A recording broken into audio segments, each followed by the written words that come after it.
പ്രിയമുള്ളവരെ, കഴിഞ്ഞ ദിവസം ഒരു വാർത്ത കണ്ട് എനിക്ക് ഭയങ്കര വിഷമമായി പോയി. അത് വേറൊന്നുമല്ല, നല്ല തങ്കം പോലൊരു മനുഷ്യൻ, നല്ലൊരു മനുഷ്യൻ, നല്ല ഹൃദയത്തിനുടമ. ആ മനുഷ്യനെ വിജിലൻസ് പിടിച്ചു കൊടുക്കുമ്പോൾ, അതായത് 50,000 രൂപ കൈക്കൂലി ചോദിച്ചതിന് ഒരു വില്ലേജ് ഓഫീസറെ വിജിലൻസ് പിടിച്ചു എന്നുള്ള ഒരു വാർത്ത കേട്ടപ്പോൾ എനിക്ക് ഭയങ്കര വിഷമമായി പോയി. അല്ല, എൻ്റെ വിഷമം എന്താ അറിയോ? ആ പൈസ അയാൾക്ക് കൊടുത്താൽ പോരായിരുന്നു. അയാൾ നല്ലൊരു മനുഷ്യനല്ലേ? അയാൾ എന്തിനിങ്ങനെ ഈ വിജിലൻസ് ഈ പരിപാടി കാണിച്ച്? അയാൾ ജീവിക്കാൻ വേണ്ടിയല്ലേ? പിന്നെ അതുപോലെ തന്നെ വേറൊരു നല്ല മനുഷ്യനുണ്ടായിരുന്നു, നമ്മുടെ ഒരു Biju, M V D Biju, നമ്മുടെ ചേർത്തലയിൽ തങ്കപ്പെട്ട മനുഷ്യൻ എന്ന് പറഞ്ഞാൽ, ഇത്രയും നല്ല അയാളെ നേരിട്ടറിയാവുന്ന ഒരു ചേർത്തലയിൽ വാഹനം ഫിറ്റ്നസ്സിന് വേണ്ടിയിട്ട് ഗ്രൗണ്ടിൽ പോയിട്ടുള്ള ആളുകളെല്ലാം അയാളെക്കുറിച്ച് നല്ലതേ പറഞ്ഞിട്ടുള്ളൂ. അത്രയും തങ്കപ്പെട്ട മനുഷ്യൻ. അയാളെയും വിജിലൻസ് പിടിച്ച് കൈക്കൂലി കേസിൽ. അല്ല, ഞാൻ ഓർക്കണേ, ഇത്രയും നല്ല മനുഷ്യരെയൊക്കെ ഇങ്ങനെ ഉപദ്രവിച്ചു കഴിഞ്ഞാൽ ദൈവം പോലും പൊറുക്കത്തില്ല. എനിക്ക് പറയാനുള്ളത് ഇത്രയേ ഉള്ളൂ. കാരണം നിങ്ങൾ ചെയ്തോ, നിങ്ങൾ വിജിലൻസുകാരോട് എനിക്ക് പറയാനുള്ളത്, നിങ്ങൾ പിടിച്ചോ. പിന്നെ അതുപോലെ തന്നെ ഈ കൈക്കൂലി ആവശ്യപ്പെടുമ്പോൾ ജനങ്ങളായിട്ടുള്ള നിങ്ങളോട് എനിക്ക് പറയാനുള്ളത്, ഇതുപോലുള്ള നല്ല മനുഷ്യർ കൈക്കൂലി ആവശ്യപ്പെടുമ്പോൾ നിങ്ങൾ കൊടുക്കണം. ചിലപ്പോൾ നിങ്ങൾക്ക് കിടപ്പാടമാണെങ്കിലും വിറ്റിട്ട്, അല്ലെ ചിലപ്പോൾ നിങ്ങളുടെ കയ്യിൽ ഒന്നും കാണത്തില്ല, ഒരു കച്ചിത്തുരും പോലും കാണത്തില്ല. ചിലപ്പോൾ ഇട്ടിരിക്കുന്ന ഷഡ്ഡിയെ നിങ്ങളുടെ കയ്യിൽ ഉണ്ടാവുള്ളൂ, അല്ലെങ്കിൽ പെണ്ണുമ്പിള്ളയുടെ കെട്ടുതാലിയായിരിക്കും. പക്ഷെ ഇത്രയും നല്ല പുണ്യാത്മാക്കൾ, നല്ല മനുഷ്യരെ ചോദിക്കുമ്പോൾ നിങ്ങളത് വിറ്റ് കൊടുത്തേ പറ്റുള്ളൂ. അല്ല, നിവർത്തിയില്ല. കാരണം എന്ന് പറഞ്ഞാൽ വേറൊന്നുമല്ല, അവരെ നമുക്ക് പിണക്കാൻ പറ്റുമോ?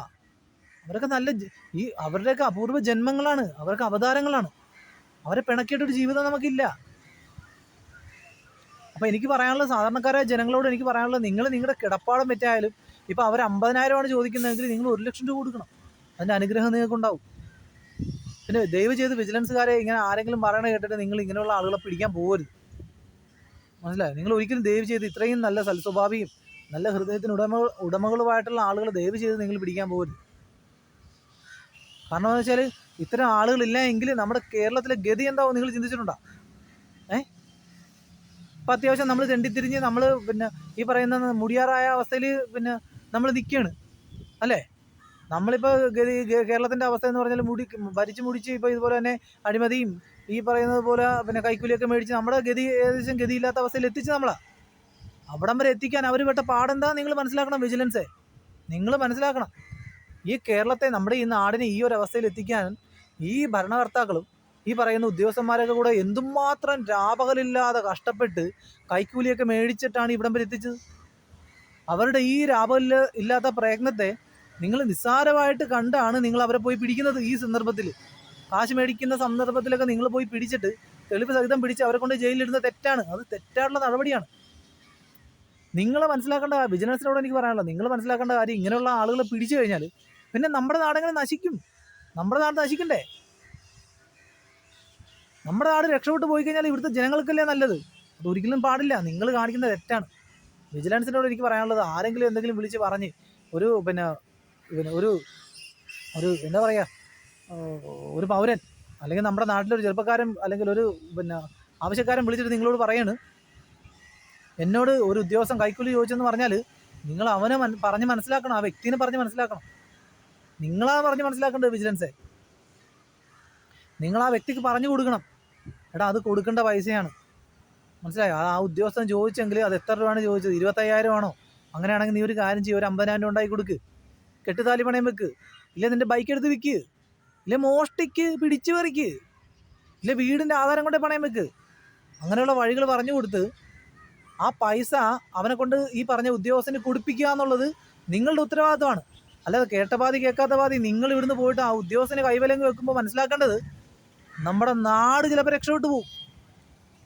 അത്തരത്തിൽ നമ്മുടെ നാട് രക്ഷപ്പെട്ടു കഴിഞ്ഞാൽ ഈ വരുന്ന തലമുറയ്ക്കും നല്ലതാണ്, ഇനി വരുന്ന ഇപ്പം ജീവിക്കുന്നവർക്കൊക്കെ നല്ലതാണ്. അങ്ങനെ ഒരിക്കലും ചെയ്യാൻ പാടില്ല, അത് തെറ്റാണ്. അങ്ങനെ വരുമ്പോൾ എന്ത് സംഭവിക്കും? അങ്ങനെ വരുമ്പോൾ പ്രവാസികൾക്കാണേലും ഈ പറയുന്ന പോലെ ജോലിയൊക്കെ ഉപേക്ഷിച്ച് നമ്മുടെ നാട്ടിൽ വന്ന് ഇവിടെ സുഭിക്ഷമായിട്ട് സുന്ദരമായിട്ട് ജീവിക്കേണ്ടതായിട്ട് വരും, ജോലിയൊക്കെ ചെയ്ത്. അത് പാടില്ല. അത് എൻ്റെ അഭിപ്രായത്തിൽ ഒരിക്കലും വിജിലൻസ് അങ്ങനെ ചെയ്യാൻ പാടില്ല. ഉദ്യോഗസ്ഥർ ആരെങ്കിലും വിളിച്ചിട്ട് ഈ തരത്തിൽ എന്തെങ്കിലും ഒരു കംപ്ലൈൻറ്റ് നിങ്ങൾ കിട്ടിക്കഴിഞ്ഞാൽ നിങ്ങൾ ആ കംപ്ലൈൻറ്റ് തന്ന ആൾക്കെതിരെ നടപടിയെടുക്ക്. നിങ്ങൾ എന്തിനാണ് ഈ ഉദ്യോഗസ്ഥരെ പിടിക്കാൻ പോണത്? അവർ ഭാരിച്ച ജോലിയാണ് ചെയ്യുന്നത്. അവരെത്രയൊക്കെ കട്ടും മുടിച്ചിട്ട് നമ്മുടെ നാട് പിന്നെ നിലനിർന്നു പോവുകയാണ്, മനസ്സിലായോ? അവരെ കൊണ്ട് പറ്റുന്നത്ര ഒരു കട്ടും പിടിക്കുന്നുണ്ട്, കൈക്കൂലി മേടിക്കുന്നുണ്ട്, കൊല്ലാക്കൊല ചെയ്യുന്നുണ്ട്, എന്നിട്ടും നമ്മുടെ നാട് നിലനിന്ന് പോവുകയാണ്. നമുക്കത് പാടില്ല. നമ്മുടെ നാട് കൂപ്പ് കുത്തി തറയിൽ പോയി മുടിഞ്ഞ് നശിച്ച് ഇല്ലാതാകണം. അപ്പോൾ ആ അവസ്ഥയിലേക്ക് പോകണമെന്നുണ്ടെങ്കിൽ ഇവരെ നിങ്ങൾ കൈവലങ്ങ് വെക്കരുത്, ദയവ് ചെയ്ത് ഇവരെ പിടിക്കരുത്. അവരെ ജോലി തുടരാൻ അനുവദിക്കുക. പ്രത്യേകിച്ച് ഇനി വേറൊരു കാര്യം കൂടി ചെയ്യാൻ എനിക്ക് ദയവ് ചെയ്ത് ഈ എന്താ പറയുക, നമ്മളുടെ പിന്നെ സകല മന്ത്രിമാരോടും ഭരണകർത്താക്കളോട് എനിക്ക് പറയാനുള്ള കാര്യം എന്ന് പറഞ്ഞാൽ, ഇത്തരത്തിൽ പിടിക്കപ്പെടുന്ന ആളുകൾക്ക് നിങ്ങൾ ദയവ് ചെയ്ത് ഒരു അവാർഡ് കൊടുക്കണം. അതുപോലെ തന്നെ അവരെ സർവീസിൽ 55 വയസ്സായാലും അവർ റിട്ടയർമെൻ്റ് ആകാൻ ഇടയുണ്ടാകാതെ ഒരു 70 വയസ്സ് അവർ ജീവിച്ചിരിക്കുന്ന അത്രയും കാലം അവർ സർവീസിൽ തുടരാനുള്ള ഒരു അവസരം നിങ്ങൾ കൊടുക്കണം. അങ്ങനെ ഒരു നിയമം നമുക്ക് കൊണ്ടുവരണം. കാരണം ഒരു കൈക്കൂലി കേസിൽ ഒരാളെ പിടിച്ചു കഴിഞ്ഞാൽ ആ വ്യക്തിക്ക് വീണ്ടും ഒരു 10 വർഷം കൂടി സർവീസ് അനുവദിച്ചു കൊടുക്കണം. ചിലപ്പോൾ അയാൾ 54-ാമത്തെ വയസ്സിലായിരിക്കും പിടിക്കുന്നത്, അല്ലെ 55-ാമത്തെ വയസ്സിലായിരിക്കും പിടിക്കുന്നത്. ഒരു 10 വർഷം കൂടി അനുവദിച്ചു കൊടുക്കണം. കാരണം പറയാൻ പറ്റത്തില്ല, ചിലപ്പോൾ ആ 10 വർഷം കൊണ്ടായിരിക്കും അയാൾ നമ്മുടെ അത്രയും ആളുകൾ കഷ്ടപ്പെട്ടിട്ട് നടക്കാത്തത്. അയാൾ ചിലപ്പോൾ 10 വർഷം കൊണ്ട് ചിലപ്പോൾ ഈ നാടിനെ നാശിപ്പിച്ച് നാരണക്കൽ തോണ്ടി നമ്മുടെ കയ്യിലേക്ക് വരും, അല്ലേ? അപ്പോൾ എൻ്റെ അഭിപ്രായത്തിൽ പറ്റുമെങ്കിൽ നിങ്ങളെല്ലാവരും കൂടെ ചേർന്ന് ഇത്തരം ആളുകളെ ദയവ് ചെയ്ത് എന്താ പറയുക, അവർക്ക് സർവീസ് നീട്ടിക്കൊടുക്കുക. അവർക്ക് ഒരു തരത്തിലുള്ള ബുദ്ധിമുട്ടും വരുത്താതെ കൈക്കൂലി മേടിക്കാനുള്ള അവസരങ്ങൾ ഉണ്ടാക്കി കൊടുക്കുക. ആരെങ്കിലും എന്തെങ്കിലും പറയണ കേട്ടിട്ട് എടുത്ത് ചാടി അവർക്ക് ഈ പറയുന്നത് പോലെ പിന്നെ അവരെ പോയി പിടിച്ച് ജയിലിലിട്ട് അവരുടെ ജോലിയും തെറിപ്പിച്ച്, അത് നാടിനോട് ചെയ്യുന്ന ഏറ്റവും വലിയ നന്മയായിരിക്കും. അത് നിങ്ങൾ ചെയ്യരുത്. ദയവ് ചെയ്ത് ഇനി വരുന്ന തലമുറയും ഇതുപോലെ കൈക്കൂലിയൊക്കെ കൊടുത്ത് പിന്നെ ഇവന്മാരുടെ പുറകെ പിന്നെ അലഞ്ഞ് 16 പ്രാവശ്യം സർക്കാർ ഓഫീസിൽ കയറി ഇറങ്ങി മടുത്തിട്ട് ലാസ്റ്റ് ഇവിടുന്ന് ഗതികെട്ട് പ്രവാസിയായിട്ട് അന്യനാട്ടിൽ പോയി കിടന്ന് തെണ്ടിത്തിരിഞ്ഞ് ജീവിക്കാനുള്ള ഗതി ഉണ്ടാക്കണമെങ്കിൽ, അല്ലെങ്കിൽ അങ്ങനെ വരണമെങ്കിൽ ഇത്തരത്തിലുള്ള നല്ല വഞ്ചകന്മാരെ എന്ന് പറഞ്ഞാൽ നമ്മുടെ നാടിനെ നശിപ്പിക്കുന്ന ഇത്രയും നല്ല മനസ്ഥിതിയുള്ള കുലംകുത്തികളെ, വഞ്ചകന്മാരെ ദയവ് ചെയ്ത് നിങ്ങൾ അറസ്റ്റ് ചെയ്യാതിരിക്കുക. ഏറ്റവും നിങ്ങൾക്ക് നാടിനോട് ചെയ്യാൻ പറ്റുന്ന ഏറ്റവും നല്ലൊരു കാര്യം അതായിരിക്കും. ദയവ് ചെയ്ത് ഇവരെ അറസ്റ്റ് ചെയ്യാതിരിക്കുക, അവരുടെ വഴിക്ക് വിടുക. ഏതെങ്കിലും തരത്തിൽ ആരെങ്കിലും കാശ് ആവശ്യപ്പെട്ട് കഴിഞ്ഞാൽ കഴിവതും വിജിലൻസ് നിങ്ങൾ തന്നെ അത് മേടിച്ച് അവരുടെ കയ്യിലോട്ട് കൊണ്ടുപോയി കൊടുക്കുക. ഇപ്പോൾ വിജിലൻസിന് പരാതി കിട്ടി കഴിഞ്ഞാൽ പറയാൻ എത്ര കൊടുക്കാനുള്ളത്, അത് നീ എൻ്റെ തന്നേക്ക്, ഞാൻ കൊണ്ടുപോയി കൊടുത്തേക്കാന്ന് പറയുക. അത് മേടിച്ച് കൊടുത്തേക്കുന്നേ. എന്നിട്ട് ഓട്ടോ ചാർജ് നിങ്ങൾ എടുത്തു, ഇല്ല വണ്ടിക്കൂലി എടുത്തു.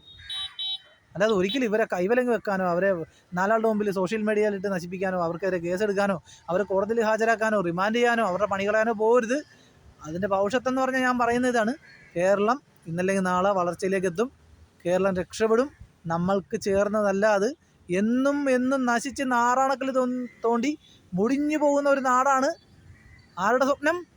ഇങ്ങനെയുള്ള നല്ല നല്ല മഹാത്മാക്കളായിട്ടുള്ള നല്ല ഹൃദയത്തിനുടമയായിട്ടുള്ള ആളുകളുടെ ലക്ഷ്യം. അപ്പം നമ്മൾ അവർക്കത് അനുവദിച്ചു കൊടുക്കുക, അതിനുള്ള അവസരം ഉണ്ടാക്കി കൊടുക്കുക. സത്യം പറഞ്ഞാൽ ഇത്രയും കാര്യങ്ങൾ ഇവിടെ വന്ന് പറഞ്ഞില്ലായിരുന്നുവെങ്കിൽ എനിക്ക് ഒരു സമാധാനം ഉണ്ടാകത്തില്ല. സത്യം പറഞ്ഞാൽ എനിക്ക് ഇപ്പോൾ സന്തോഷമായി, വളരെ വളരെ സന്തോഷമായി. അതുകൊണ്ട് ദയവ് ചെയ്ത് ഇത്തരം ആളുകളെ ദയവ് ചെയ്ത് ബുദ്ധിമുട്ടിക്കാതിരിക്കുക. ആർക്കെങ്കിലും ഇനി ഏതെങ്കിലും തരത്തിൽ കൈക്കൂലി കൊടുക്കണം, അല്ലെങ്കിൽ ആരെങ്കിലും കൈക്കൂലി ആവശ്യപ്പെട്ടാൽ ദയവ് ചെയ്ത് മനസ്സിലാക്കുക, ഏതെങ്കിലും പുണ്യാത്മാക്കൾ, ഇത്തരത്തിലുള്ള പുണ്യാത്മാക്കൾ വന്ന് നിങ്ങളോട് കൈക്കൂലി ആവശ്യപ്പെട്ടാൽ പ്രിയപ്പെട്ട ജനങ്ങളെ, നിങ്ങൾ അവർക്ക് കൈക്കൂലി കൊടുക്കുന്നതിനോടൊപ്പം അവർക്ക് ഒരാഴ്ചത്തേക്കുള്ള വീട്ടിലേക്കുള്ള പലചരക്ക് സാധനം മേടിച്ച് കൊടുക്കുക. അതോടൊപ്പം അവരെ വീട്ടിൽ വിളിച്ച് വരുത്തി സൽക്കരിച്ച് വളരെ മാന്യമായിട്ട് വിടുക. കാരണം വെച്ചാൽ അവരിലൂടെയേ നമ്മുടെ കേരളം നശിക്കുകയുള്ളൂ. ഓക്കെ, അപ്പോൾ ഇത്രയും പറഞ്ഞില്ല എന്നുണ്ടെങ്കിൽ എനിക്കൊരു സമാധാനം കിട്ടത്തില്ല. സന്തോഷം.